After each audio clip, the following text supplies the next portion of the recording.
రాజధాని అమరావతిపై వైసీపీ నేతలు చేస్తున్న వ్యాఖ్యలపై బెజవాడ ఎంపీ కేశినేని చిన్ని తీవ్రస్థాయిలో విరుచుకుపడ్డారు. ఎన్నికల్లో ఓటమి తర్వాత ధర్మాన ప్రసాదరావు ఏం చేస్తున్నారో ఏం మాట్లాడుతున్నారో ఆయనకే తెలియడం లేదు అంటూ ఎద్దేవా చేశారు. ఆయన పక్కన ఉన్న జిల్లాలను చూస్తే గత 5 ఏళ్లలో అభివృద్ధి ఎలా జరిగిందో స్పష్టంగా కనిపిస్తుందన్నారు. జగన్ రెడ్డి లాగా వైజాగ్, బెంగళూరు, హైదరాబాద్లలో ప్యాలెస్లు కట్టుకుంటే సరిపోతుందని ప్రశ్నించారు. చంద్రబాబు విజన్ ఉన్న ముఖ్యమంత్రి అని, ఆయన రాష్ట్రం మొత్తాన్ని అభివృద్ధి చేయాలని తపిస్తున్నారు అంటూ ఎంపీ కేశినేని చిన్ని అంటున్నారు. కేశినేని చిన్ని మా ప్రతినిధి శివతో మాట్లాడారు. ఒకసారి ఏం మాట్లాడారో చూద్దాం. రాజధాని అంశానికి సంబంధించి ఎంపీ చిన్ని ఉన్నారు.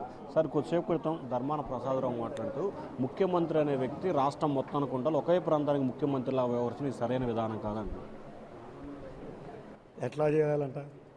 జగన్ రెడ్డి లాగా ఫ్యాక్షన్ ముఖ్యమంత్రి కావాలా? జగన్ రెడ్డి అంటే అజ్ఞానపు ముఖ్యమంత్రి కావాలా?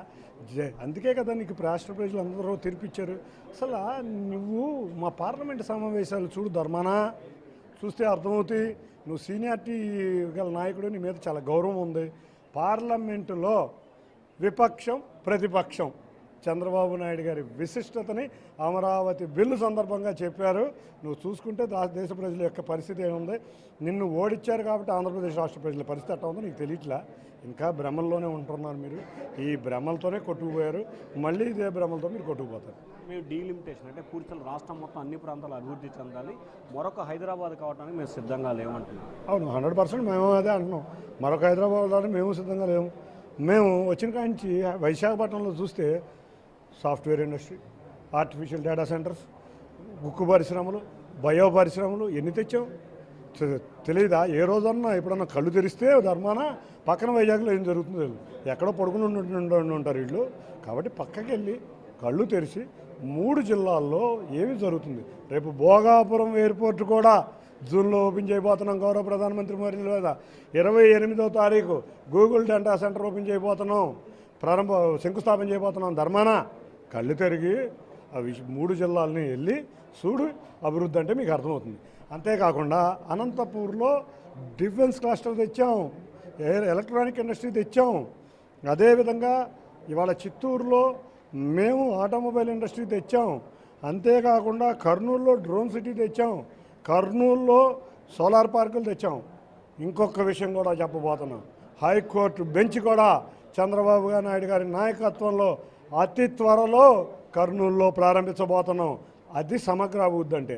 అంతేగాని పులివెందుల్లో ఒక ప్యాలెస్, విశాఖపట్నంలో ఒక ప్యాలెస్ కట్టడం అనేది అభివృద్ధి కాదు, కానే కాదు. సార్, గతంలో చెన్నై అయింది, ఆ తర్వాత కర్నూలు అయింది, ఆ తర్వాత హైదరాబాద్, ఇప్పుడు అమరావతి అన్నారు. సో భవిష్యత్తులో అమరావతి ఖచ్చితంగా మారుస్తాము.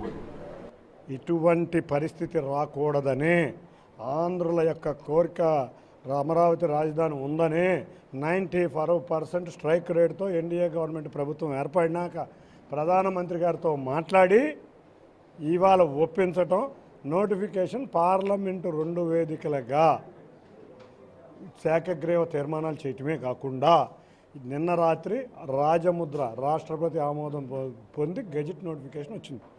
ఈయన ముఖ్యమంత్రిగా ఉన్న వ్యక్తికి తెలియని 2 విషయాలు నాకు చాలా ఆశ్చర్యంగా ఉన్నాయి. ఏంటంటే విజయవాడ, గుంటూరు ఈ అన్ని ప్రాంతాలు కూడా సిఆర్డిఏ రీజన్లో ఉన్నాయి. సిఆర్డిఏ మొత్తం కూడా ఇవాళ అమరావతి క్యాపిటల్ రీజన్ కింద మనకు నోటిఫై అవ్వడం విషయం తెలియపోవడం చాలా దురదృష్టకరం. నెంబర్ 1. నెంబర్ 2 ఏంటంటే ఒక పార్లమెంట్ చేసిన తీర్మానాన్ని ఒక అసెంబ్లీ ఏ విధంగా మార్చగలదు? మళ్ళీ పార్లమెంట్కి వెళ్ళి మళ్ళీ రాష్ట్రపతి ఆమోద ముద్ర అయితేనే ఏదన్నా జరుగుతుంది. ఏమీ తెలియని వ్యక్తులకి, ఇట్లాంటి అజ్ఞానం ఉన్న వ్యక్తులు మేము అసెంబ్లీలో మేము గెలవంగానే మార్చేస్తాం. నువ్వు నేను ప్యాలెస్ కట్టాను అమరావతిలో, నేను ఇక్కడే ఉంటాను, చంద్రబాబు నాయుడు గారు ఇల్లు కట్టలేదు అంటే ప్రజలు నమ్మి అమరావతి ఇక్కడే ఉండదంటే ప్రజలు నమ్మి నీకు ఓటేశారు. నువ్వు 3 రాజధానులు అనగానే జగన్ రెడ్డి 11 రెడ్డి అయ్యాడు.